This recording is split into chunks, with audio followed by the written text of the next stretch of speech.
এইবাৰ গোৱালপাৰাৰ আগিয়া বালিজানৰ নাৰায়ণপাৰাত অঘটন। বন্যহস্তীৰ আক্ৰমণত প্ৰাণ গ'ল একেটা পৰিয়ালৰ দুজনকৈ লোক দুজন ক্ৰমে ৰঞ্জন ৰায় আৰু ৰূপালী ৰায়। নাৰায়ণপাৰা গাঁৱৰ উত্তপ্ত পুৰুষ মহিলাই নিশাই বন বিভাগ হাই ধ্বনিৰে প্ৰতিবাদ সাব্যস্ত কৰে। হাতী মানুহৰ সংঘাতে ভয়ংকৰ ৰূপ ধাৰণ কৰিছে এতিয়া গোৱালপাৰাৰ বিভিন্ন ঠাইত। শনিবাৰে নিশা দুধনৈ নিকটৱৰ্তী অঞ্চলত দুখনকৈ ঘৰ ভঙাৰ লগতে খেতিপথাৰৰ ধান খাই তহিলং কৰিছে বন্যহস্তীয়ে। পুনৰ বনৰীয়া হাতীৰ আক্ৰমণত দুজন লোকৰ মৃত্যু হোৱা ঘটনাই গোৱালপাৰাবাসীৰ মাজত এতিয়া আতংকময় পৰিৱেশ সৃষ্টি কৰিছে।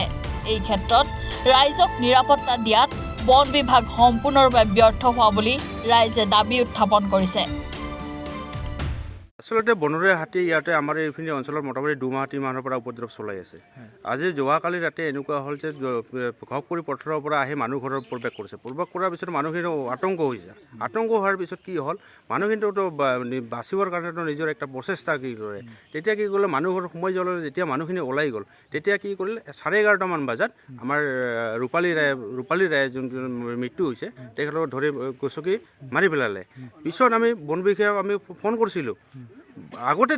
মাৰাৰ আগতে আমি ফোন কৰিছিলোঁ। ফোন কৰাৰ পিছত 1 ঘণ্টামান পিছত আহিছে। যদি 1 ঘণ্টা আগত আহিলোহেঁতেন তেতিয়াহ'লে আমি এই ৰূপালীৰ হয়তো বা বাচিলে হয় বা গাঁৱত আজি হাতী প্ৰৱেশ কৰিব নোৱাৰিলোঁ হয়।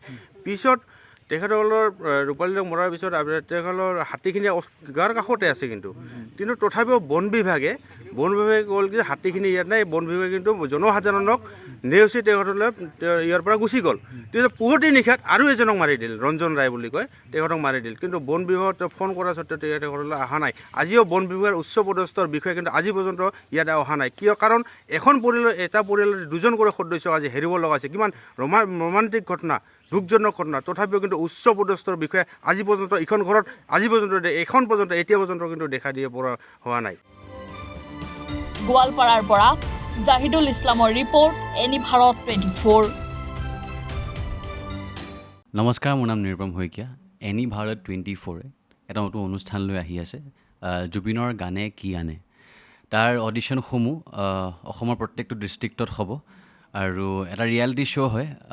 আপোনালোকে দিয়া ফোন নম্বৰ যোগাযোগ কৰিব পাৰে আৰু আপোনালোকৰ ওচৰলৈ এনেও গৈ আছে তেওঁলোক, আৰু আশাবাদী যে আপোনালোকে এই অনুষ্ঠানটোত ভাগ ল'ব আৰু আশা থাকিল যে আমি খুব সুন্দৰ গায়ক দেখিবলৈ পাম। ধন্যবাদ।